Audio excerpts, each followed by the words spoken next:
প্রথমেই এই ভিডিওটা দেখো।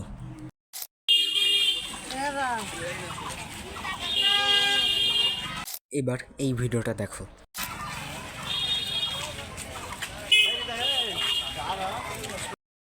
তো এই দুইটা ভিডিওর মধ্যে কোনো তফাৎ খুঁজে পেয়েছো?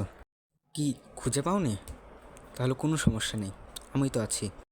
তো দেখো, আমাদের প্রথম ভিডিওটা কেমন যেন নড়বড়ে নড়বড়ে, আর আমাদের দ্বিতীয় ভিডিওটা হচ্ছে স্টেবল।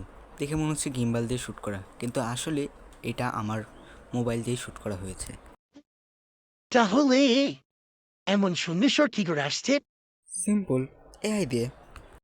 আমার মোবাইলের স্টোর রুমে এক কোনায় পড়ে থাকা অ্যাপ দিয়ে আমি এই ভিডিওটা এডিট করেছি। এই অ্যাপটার নাম গুগল ফটোজ।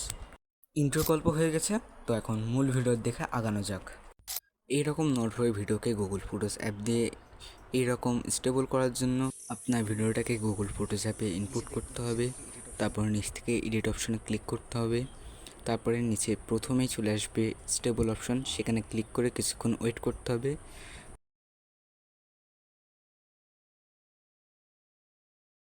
এরপর সেভ কপি, ডান। তবে এটার মজার বিষয় হচ্ছে যে এটা বিনা ইন্টারনেটেও কাজ করে। আর আপনারা যদি চান যে আমি এই গুগল ফটোস অ্যাপ সম্পর্কে আরও ভিডিও বানাই, এই জন্য আপনারা কমেন্ট করুন।